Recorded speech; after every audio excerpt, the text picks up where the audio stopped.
All right, so before we begin, I would just like to state for the record that today is December 1st, 2022, and my name is Ben Bauman, and I'm in Indianapolis, Indiana, speaking via phone with Sue Scholer, who's located in West Lafayette, Indiana, and we are doing an interview for the Indiana Legislative Oral History Initiative. So just starting off, when and where were you born? I was born in Topeka, Kansas on October 20th, 1936. Interesting, okay. And what were your parents' names? My mother was Virginia, and my dad was Zint, Z-I-N-T. Actually was Zinta, but he got enrolled in a class for girls in high school, so he dropped the A. Okay. And when did your family first move to Indiana? Chuck and I moved here when he was at Purdue doing a master's when we got married, and so we came here then left for a while and came back to do a PhD when he was doing a PhD at Purdue. Oh, okay. And that was, I think, 1960. So did you grow up? Came back. Did you grow up in Kansas then, or? Yes. Okay. Yes. Yeah. Lived in Topeka, and then when I was 12, moved to the Kansas City area. Okay. Graduated from high school in Orono, Maine, because my dad was on a bridge job. Oh, wow. But then came back to Kansas State, and that's where I met Chuck. Got it. And what were your parents' occupations then? My mother taught, early in her life, but then was just a volunteer and homemaker. Right. And my dad was a civil engineer. Okay. And did you have any siblings? I have one sister who's 12 years younger than I am. Okay. So how would you describe your childhood then? Pretty normal. Of course, during the war years, my dad was gone most of the time. But other than that period of time, we were, I guess what you call a nuclear family. Yeah. And like I say, lived in Topeka until we moved to Kansas City, and that was a change in job for my dad. He went from the highway department to a consulting firm in the Kansas City area. Yeah. And so who would you say were the most influential people in your childhood? Your parents or? Well, parents, but also I was the only grandchild that lived in town with my paternal grandparents. Okay. And the only grandchild with my maternal grandparents, and they lived in the Kansas City area. So they certainly had an influence. Yeah. And what did you know about your family's political beliefs growing up? I just knew that they liked, especially my grandmother, my dad's mother, and my dad liked to argue about politics. Okay. No, they definitely followed that. My grandfather actually was clerk of the Senate in Topeka at one point in his life. Wow. So, civic involvement was something that I heard about as I was growing up, was kind of, something that you were supposed to do. Yeah. And now, what schools did you attend growing up? Well, I started out kind of just outside the Topeka school system, and then we moved in. It's an area called Highland Park. So I went to school at Highland Park and then moved in and went to one of the Topeka grade schools. Of course, moved to Prairie Village, Kansas, and I went to Shawnee Mission High School in the Kansas City area when there was only one. Okay, yeah. There's now about 5. Yep. Anyway, and then, like I said, I graduated from Orono and then went back to K-State, although I only went a little over 2 years there before I got married. Yeah, okay. Interesting, all right. And what was your major at Kansas State? Civil engineering. Oh, that's right. Okay, you mentioned that. All right. And were you involved in any extracurricular activities or? Well, I was in Tri Delta sorority. Okay. And then I worked on the engineering magazine newsletter thing. Yeah. Yeah. So What were your goals after college? I didn't have any. Okay. When I was in school, I was just going to school and was going to graduate and get a job probably. But Yeah. got married instead. Okay, sure. So, yeah. When did you start getting interested in politics? When we moved here to West Lafayette, all the area north of Sagamore Parkway was being developed, and I joined the League of Women Voters, and at that time you were doing door-to-door registration, so I did lots of that, and then I was asked to be a vice committeeman. And so that's how I kind of got involved with the party. Okay. And how did your politics align with your parents? I think it was pretty similar. Okay. Yeah. Certainly was influenced by their belief that there was a lot of responsibility on the part of the citizens, and the government just was supposed to do what they couldn't do. Right. So, let's see, did you have any, like, national political heroes, or? Probably President Eisenhower. Okay. Partly because he was a native Kansan. Right. And because I was involved and interested in transportation, and the interstate highway system was a pretty dramatic change during my lifetime. Okay, sure. Something we could never do now. Yeah. And so, why did you decide to run for the General Assembly? Well, that was an interesting process. When I got involved with the local party, at one point, the county chair had an unexpected late vacancy on the ballot for township assessor, and asked if I would run for that office, and I did, and won. Okay. And then 6 years later, the first woman that had been elected commissioner in Tippecanoe County was moving out of town. And so people encouraged me to run to take her place, and I got lots of support from women in the community. Yeah. So I was elected commissioner. Okay. 6 years after that, I was on vacation in Colorado, and a bunch of people from here went down and talked to the Republican caucus, and when I got home, I was running for the legislature. So, did they, like, sign you up as a candidate without telling you, or?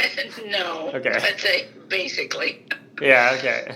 convinced me and I ran because I felt like we had a 16-year incumbent in office, and I felt like I could make him a better legislator just by giving him a race. Okay.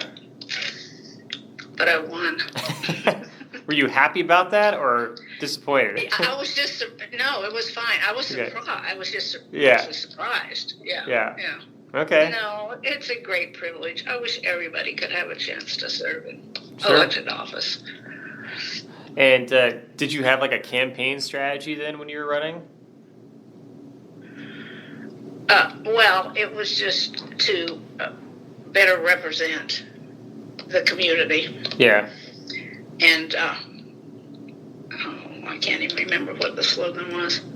We had an interesting thing in that we had friends that had a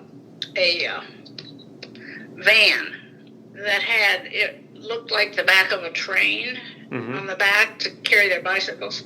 And of course, I was going to represent the Purdue area if I won. So we kind of used the train theme. Yeah. So, Okay. yeah. So, and had always had that at the football games. Did you do any? Had their van there, and I was there. Right. Yeah, that was fun. Did you ever do any door-to-door? Oh yeah, Yeah. yeah. Was that? That's a hard thing to get started at every day that you're going to do it, because it's kind of at late day. You're getting Yeah. Close to the dinner hour and all, but it's very rewarding. Yeah. People are great. At least in this area, people are great. Did you have any like interesting stories from those experiences? Maybe one of the most interesting one was at the time I had been in the community, I don't know, 20 some years. And when I mentioned that at one door, somebody said, well, that doesn't count at all. I've been here, 50. Yeah. Yeah. I always thought that was kind of funny. 20 years didn't do it. Right. Yeah. Actually, the theme I kind of worked with was the fact that I had been a wife, a mother, and a community volunteer, which is what I did, for a number of years prior to being asked to run for assessor. Right. And that was the best background you could have for being a representative. Yeah. Now, did you change your campaign strategies at all for future elections, or? No. Okay. No. The fellow that was my campaign manager through most of my elections would tell you that what I was in campaigning was disgustingly positive. That's funny. Well, I just didn't see any reason to be negative. Right. And I was fortunate. This area that I represented has a very high level of education. Okay. And so all you needed to do was tell people honestly what was going on. And the fact that a lot of folks in the community understood budgeting and the budget process because Right. of Purdue. That's just what I did. They didn't always agree with me, but I got a straight answer. Sure. I knew it would do no good to try to spin things in this area. Yeah, okay. There you go. Yeah. What did you think of like the election process? Did it seem pretty straightforward, or is it? Yes, you have to make an effort to get people registered, and I think it's kind of too bad that the door-to-door registration isn't done more, Okay. because it gave you a chance to talk to people and try to get them encouraged. Yeah. And this was even before I was running for office. When I first started doing registration, I wasn't registering for Republicans or Democrats or anybody. I was just getting people registered because it was a new area. Sure. Didn't make any difference. And it's true today in Indiana, you don't register for a party. Yeah. That part I think is good. Right. What were you thinking when you walked into the State House for your first day in office? It's very awe-inspiring. Yeah. To know that you're there where important decisions are made that affect everybody. Sure. And that a lot of people have gone ahead of you. Yep. Did you feel like you were prepared for the legislative process? Much more so than I would have been had I not been a county commissioner. Okay. Yeah, some of my fellow freshmen kind of struggled with things that didn't cause me as much grief or consternation because of, having made decisions for a number of years that had sort of the same effect locally. Yeah. Do you remember the first bill that you sponsored or authored? Yeah, it didn't go anywhere. Okay. What was it? A redistricting bill. Interesting. And what did that do? Or what would have it done? It kind of followed the Iowa system at the time. Mm-hmm. I can't remember for sure, but I think it probably nested a couple of representative districts in a Senate district. Okay. Which the senators don't like at all. Yeah. Anyway, and I've worked with redistricting up until the last few years when it became so political, and I just couldn't do it anymore. Interesting. So has it become like much more of a partisan process over time then? It's people want it to be a partisan process. Okay. That's not what they say, but that's what they want to do. Okay. And of course, I'm a Republican, and the driving force on redistricting here in our local area became Democratic. And I just got to the place where I was tired of standing alone. Yeah. And so I may get back to working with that if it ever changes a little bit. Okay. Yeah. Interesting. All right. Yeah. Yeah. How often do you think, or how often did you try to get like bipartisan support on legislation? I think you always need to get it if you possibly can. Yeah. Okay. You really can't govern without compromise Mm-hmm. and hearing the other side.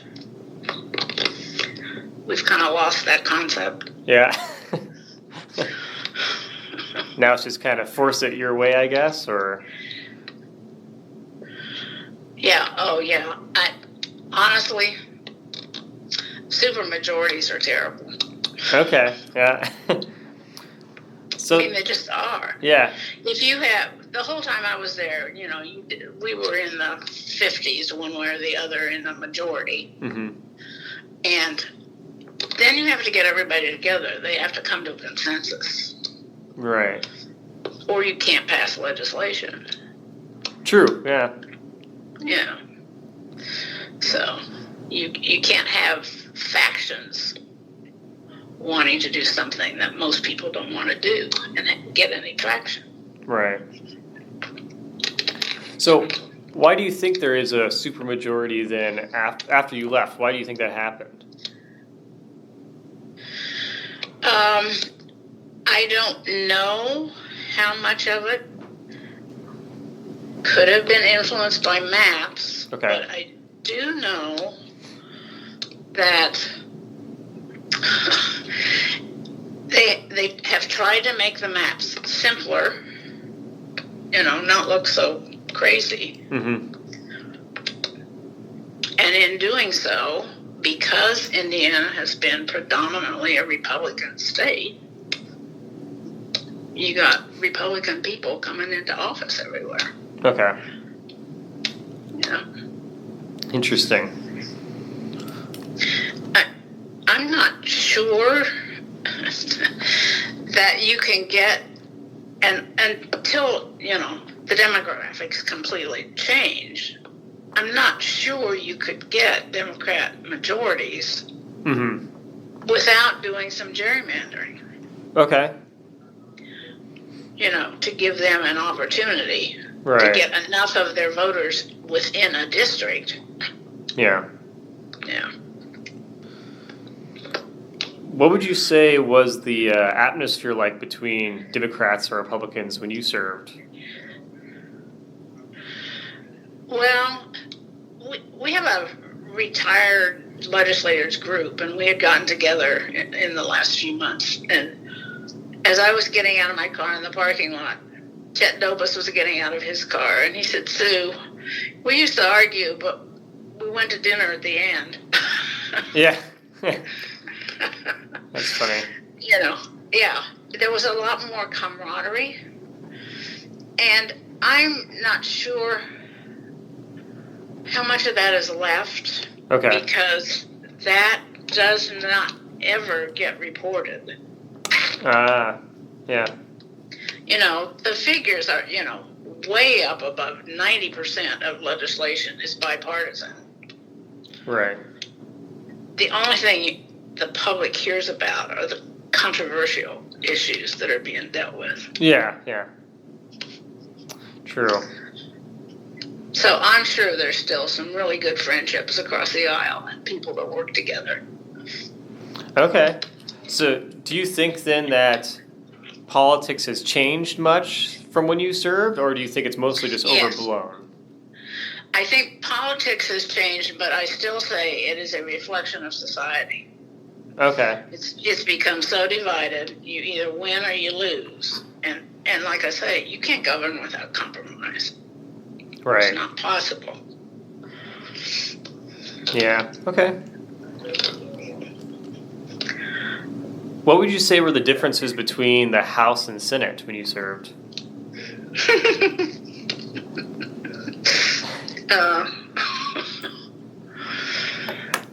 Well, the Senate's a deliberative body. Sometimes they deliberate themselves into inaction. Okay. A comment I made to a senator, and that got me thrown out of leadership meetings. Oh, no. At the time. Wow. But it was true. I was very fortunate in the leadership because Paul Manweller pulled Jeff Linder and myself kind of into leadership, or, prepping for leadership in our second terms, which I'm sure gave him an awful lot of grief because it was still basically a seniority system. Mm-hmm. Okay. So how influential would you say then party leadership was? Oh, very much so. Okay. Yeah. Do you think someone could go against party leadership without getting punished for it? Depending on what it was you were trying to do, if there was support and if it was something that wasn't going to throw the main agenda off, yeah, I don't think you'd be particularly punished for doing something that, people weren't really interested in at the leadership level. Okay. But to try to go against the overall direction that you were trying to go would probably cause you to be sort of left out. Yeah.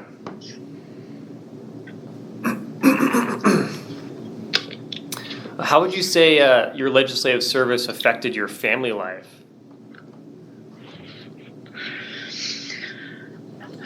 I think I was fortunate. My parents had moved back here when they both retired. So by the time I got into the legislature and was gone, they were around if the kids needed something, and the kids were, primarily gone anyway because they were in college. So Chuck was very good about putting up with my schedule, and he at the time was traveling around the state in his work too, so Okay. we adapted. Yeah. Yeah. Yep. Yeah. That's all you can do, I guess. And he learned to cook. Oh, there you go. Yeah. So he became a pretty good cook. That helps. Yeah. I keep telling him, that was a good thing. Keep it up. Yeah. Yeah. How influential would you say lobbyists were in the General Assembly? Well, they're pretty influential because they're the ones that have information. Yeah. Our legislative services, gosh, I don't know how those people do what they do. Yeah. Because they have so much responsibility and so much they need to research and do and no time to do it. So the lobbyists are the ones that can provide you information. Okay. You just have to make sure you get both sides. Sure, yeah. Yeah.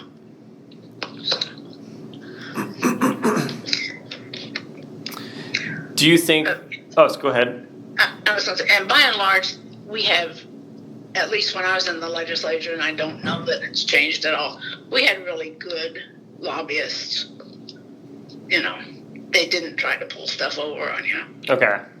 Yeah. They would work with you and help you. Yeah, okay, good. Do you think, campaign donations or gifts had any influence on politicians when you served, or?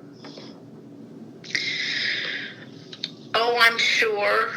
It's different for each individual. Yeah. I'm sure some people paid more attention to that than others. My example is the first time I ran, the Chamber of Commerce probably contributed the most to my campaign. The first vote I cast on the floor, the first time I spoke on the floor, was in favor of including some things in health insurance, which, of course, they were opposed to. Wow. And so when I saw the lobbyist, I said something about it. He said, look, we supported you because we thought you'd be a good legislator, not because of the issues we wanted you to vote on. So yeah. That was a good thing because I didn't vote the way you wanted. Right. Yeah. Interesting. Okay. Yeah. Now, I know that you had already talked about redistricting a little bit, but what would you change about the legislative process based on your experiences in the General Assembly? What would I change? I'd elect more women. Okay. And the reason for that is in the legislative process. Yeah. If you watch carefully, and it's a overall generalization, certainly not true in individuals, but you go to the committee structure and women are much more willing to work with an issue in committee until you get consensus. Men are much more interested in getting the committee work done and getting the bill moved. Okay. That's interesting. Mm-hmm. So, what was it like then for you, being a female legislator? How many were there at the time when you served? Oh gosh, that's a good question. I don't know. I'd have to look that up. I want to say maybe a dozen in the House. Okay. So not a very big number, I guess.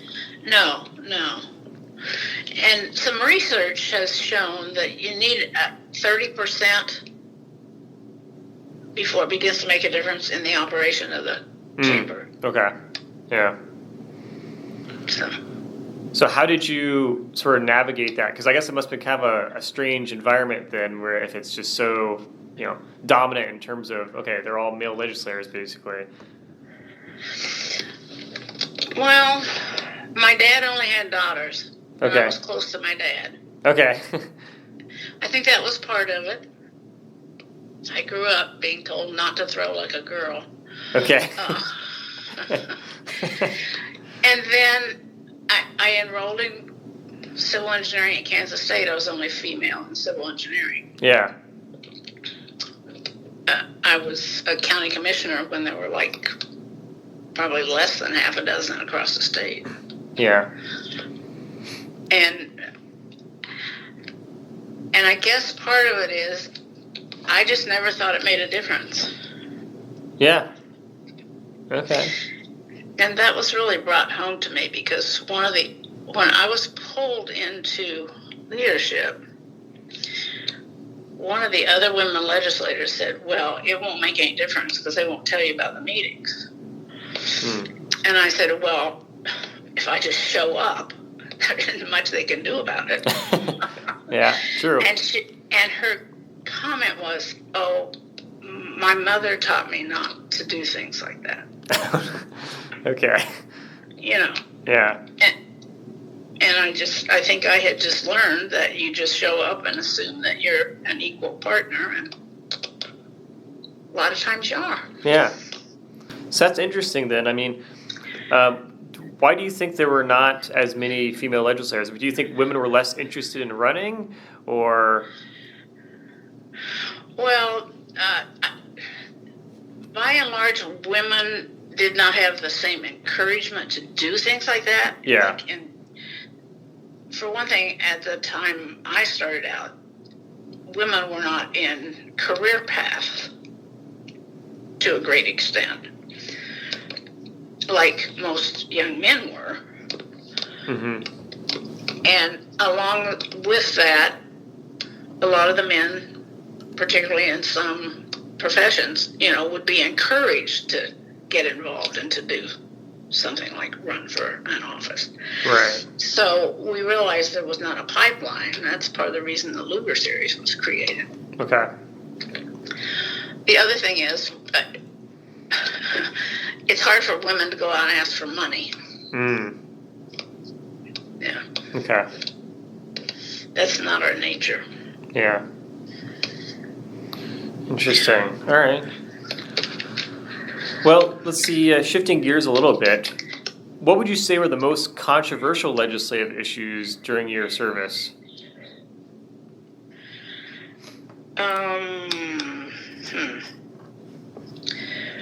Well, we did the right to life right to work while I was there. Okay. Which filled the State House, with people. That was pretty controversial. Yeah.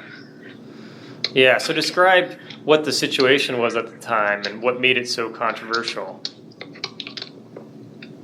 Well, the right to work was changing legislation, to not require participation in the portion of dues that for the teachers. That was one issue, to not require them to participate in the portion of dues that went for political activity. Mm-hmm. And then for the unions themselves, that there be a choice. You don't have to join. Yeah. So that was not at all possible. Right. Popular, So anyway, I think that's the only time I can remember the State House was full of people. Yeah.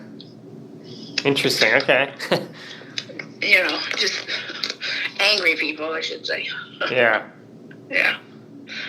Were there any other really controversial things that went on when you served, or? Well, the school choice was controversial. Okay. So. And what was your role in the school choice debates? Well, I worked with Teresa Lubbers and the folks from the teachers' unions to come out with a bill that could be passed.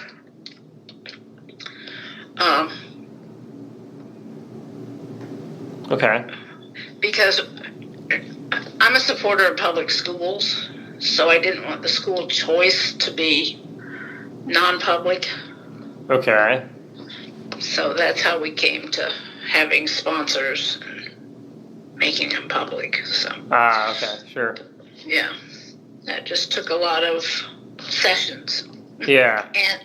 And then in the end, a lot of conference committee sessions. So. Okay. Yeah. Took a lot of work then to get that through, I guess. Right. Another situation in the conference committee that I really remember was interesting and a lot of work was we were working on landlord renter legislation. That's another tough one. Oh, okay. Yeah. Not so controversial overall, but certainly to the people involved it is. Sure, yeah, definitely. Yeah. So, yeah. Now, I saw in the newspapers from the time that you served that there was, I guess, some debates going on regarding abortion. What was happening at the time? Well, what was happening at the time was the speakers from both parties were very careful to not let that get totally out of hand at the time. Okay. And so I think we slowly passed legislation that got us to a very good position as long as Roe versus Wade was there. Okay. Yeah.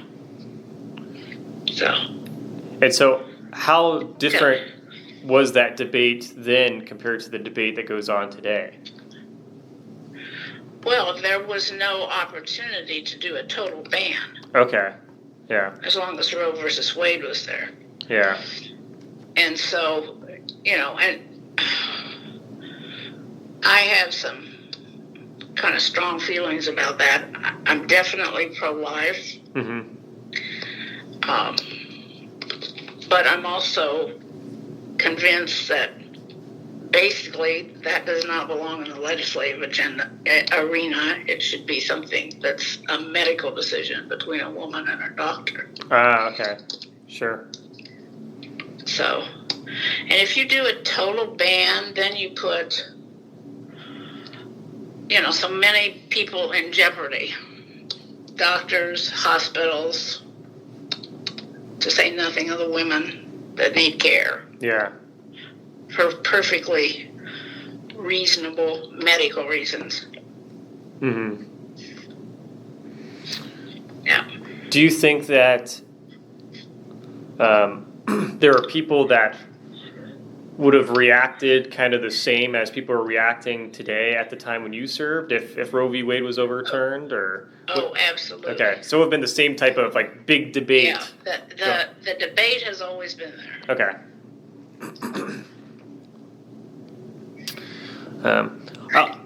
I also saw another piece of education legislation that was going on when you served was about full day kindergarten. Do you remember anything about that? Oh yeah, yes. Yeah. I know there was a big effort for that. The problem was the cost. Okay. I shouldn't say that. I know there's a lot of people in Indiana that are uncomfortable with people other than parents teaching children. Okay. But it's the children that don't have kindergarten and are put at a disadvantage because the support at home is not the same as most of those parents that don't want other people teaching their children are working with their children. We have a lot of kids that have parents that have absolutely no interest in them. Yeah. And those kids need kindergarten. Those kids need preschool, particularly today. Right. So, but the cost was always the biggest barrier. Okay. It's not cheap. Now, when and why did you decide to eventually leave the General Assembly? Well, Chuck had kind of retired about 2 or 3 years earlier, and I think he finally was getting a little tired of living on my schedule, which was basically Brian Bosma's schedule. Okay. Yeah. Because I was the assistant leader at that time. So, and the fact that I did not work outside the home or outside the legislature and lived fairly close meant that I was more involved in things in Indianapolis than a lot of legislators are or need to be. So, Oh, really? Okay. yeah, made a difference. So. Yeah. And you talk about the kindergarten, one of the most interesting things I participated in was the education roundtable that Frank O'Bannon put together. See, when I went to the legislature, you didn't come from Tippecanoe County and not serve on the education committee. Okay. And so there's a lot of people here to this day that think I was a teacher. I didn't even finish college, but I served on the education committee the whole time and was tapped to be on the education roundtable, which was a wonderful experience, because what we did was bring in, first people we brought in, I think, were the people that talked about brain development in children. Okay. And all the stakeholders were at the table. That was after the year that there'd just been a horrible fight between the chamber and education people, and nothing good came out of that session. So Frank O'Bannon created this education roundtable, put everybody at the table. Okay. It took about 18 months for people to really begin to talk and listen to each other. Wow. Yeah, geez. You know, to get past their own agendas and Right. start to work on, okay, what's best for kids. Yeah. See, I went into the legislature when the switch occurred from like 20 years of Republican leadership to Democrat leadership. Okay. And I watched those people that had been there for a while struggle with their new roles.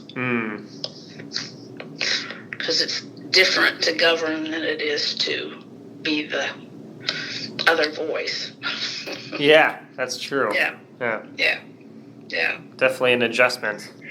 Yeah. Yeah. So the first few years that I was there, I worked a lot. Susan Crosby on the Democrat side, and a friend of mine, we had both been in local government and had known each other. So we were roommates when we got down there as freshmen to the legislature. We were working on mental health issues. Okay, yeah. Yeah, yeah. So. Well, thinking in the big picture, then, how would you summarize your time overall as a state legislator? It was a wonderful experience. I hope I made a difference in some areas. I tried to do what I think is a big part of the job, which is public education. Yeah, okay. Of the voters and the constituents. So. What lessons did you learn from your experiences? One of the biggest lessons is that so many times the angriest people are just because they don't understand the process or what's going on. Okay.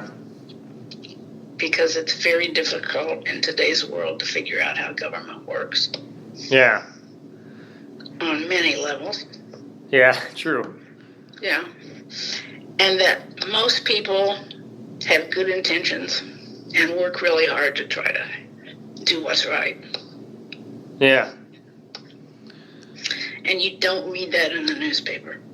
Right. I said, probably about the time I went in the legislature, that the media was going to ruin our governmental process, and I think they're coming close. Yeah, okay. So do you think that the media is kind of like the biggest driver of polarization then, or? Well, now we have social media helping, yeah. Yeah. Yeah, well, my grandfather worked for White down in Emporia, Kansas, journalism. And so I always had an interest in journalism as I was growing up and took it in high school. And I'm just so sad to see the objectivity go out of journalism. Yeah. Yeah. I don't think it serves us well. Right. But it's just not there anymore. I mean, they're actually kind of teaching that you need to help make the news, not just report it. Yeah, true. Yeah. So anyway.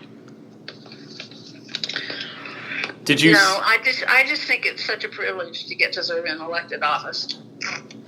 Yeah.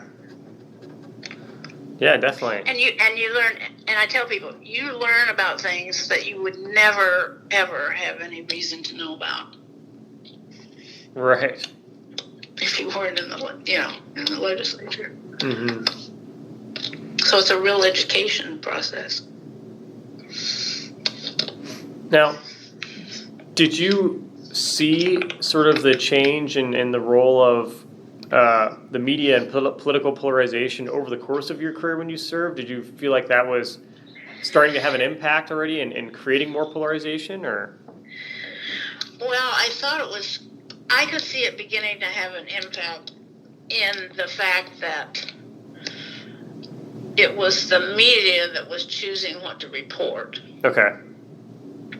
I remember one instance, one of the reporters down there in the State House wanted to interview me, and I said, no, you need to interview, I forget who it was, because of the issue. And they said, no, I'm going to interview you. Okay. Interesting. Why not do the person that knows the most about it? Right. So, yeah. Did you have any regrets as a legislator? Probably that there were times when I thought, well, I should have figured out how to be more effective in getting something done, but yeah. What was your proudest moment?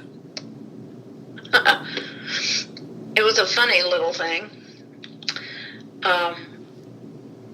There was a period of time when there was governmental help to set the surveying points for the GPS system.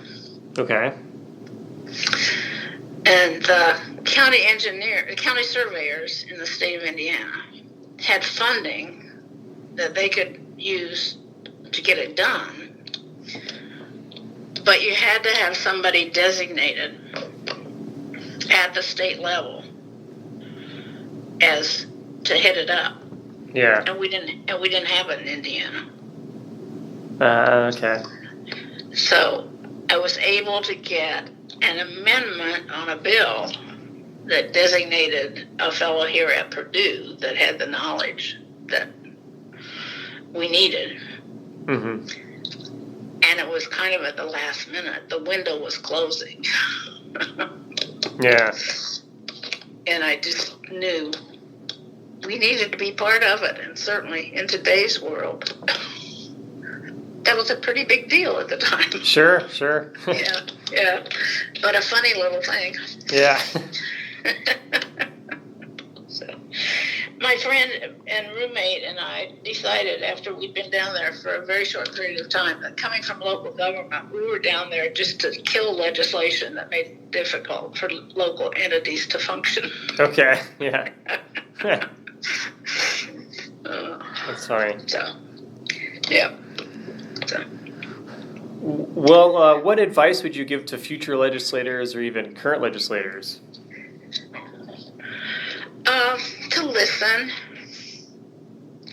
To listen to people that have different ideas. Yeah. And to always think about what the unintended consequences of the legislation might be. Yeah. Yeah. Yeah, it's very hard to legislate in a way because when you legislate for everybody, you're probably not doing things right for some individuals. Okay.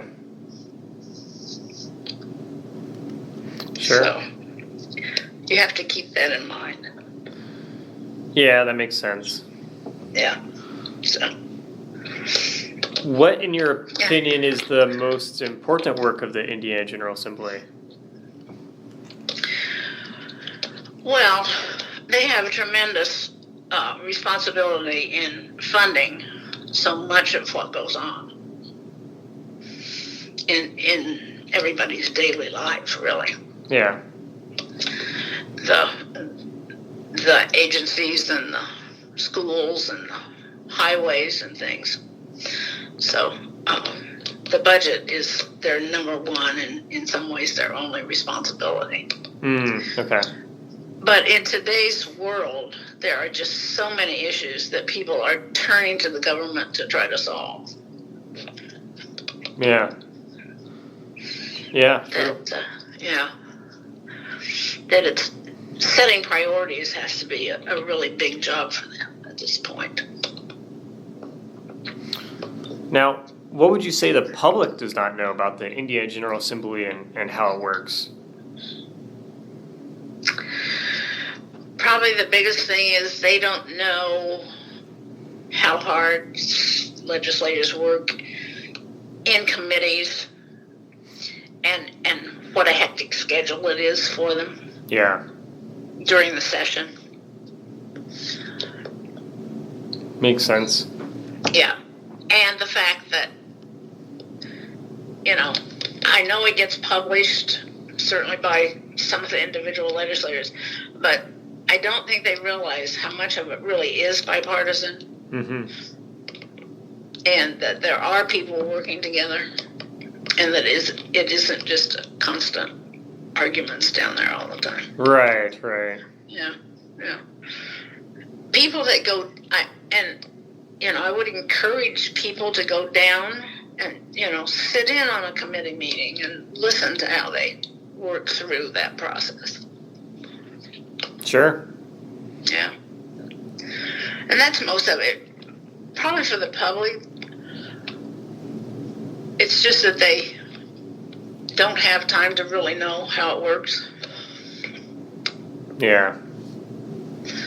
So it's just kind of this thing that happens, and all they know is what they read in the paper. Right. Too many people. Yeah.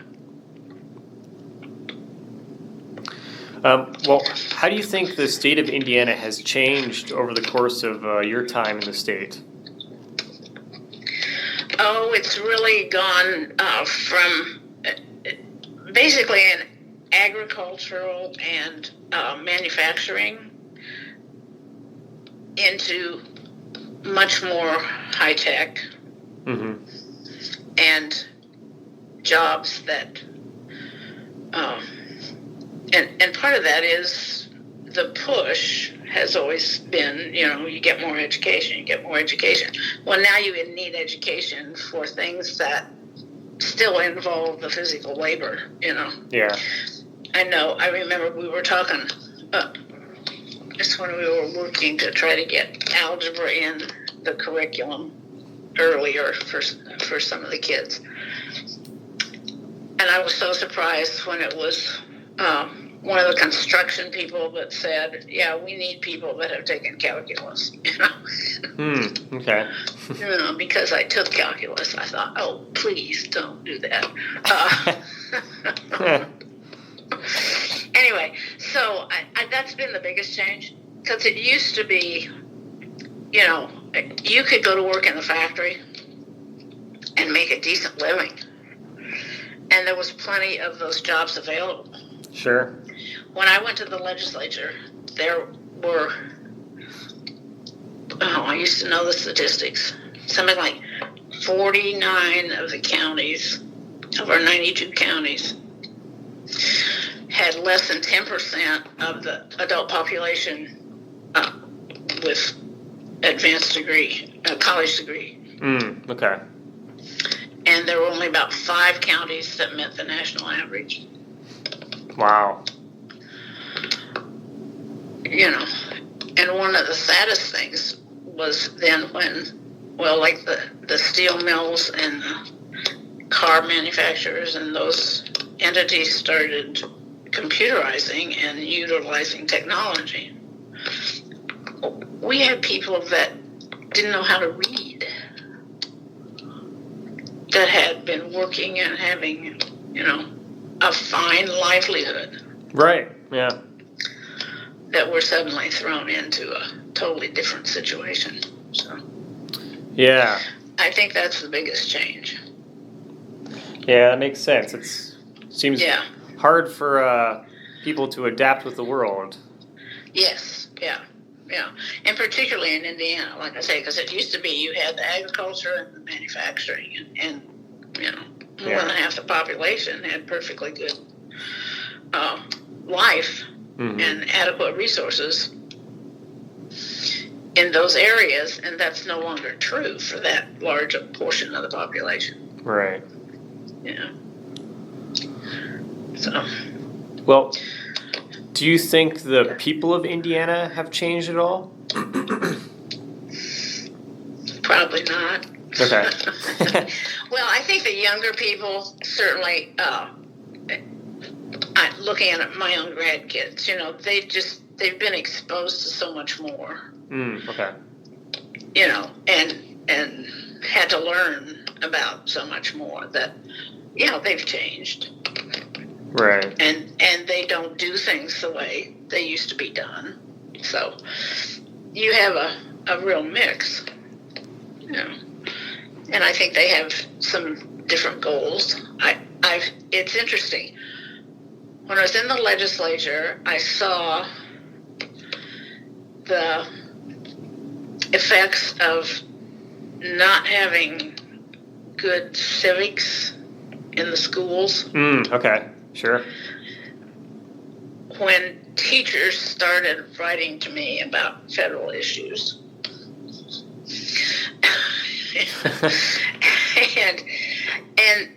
and now, and of course, representing the college campus, you could see some of those changes come through.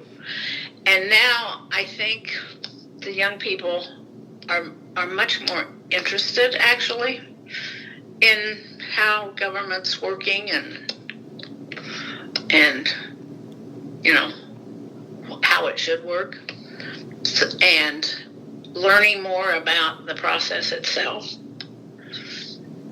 So, that pendulum swings. Yeah, definitely. It'll be interesting to see. Yeah. Sure. Yep. Let's see. Well, last question for you.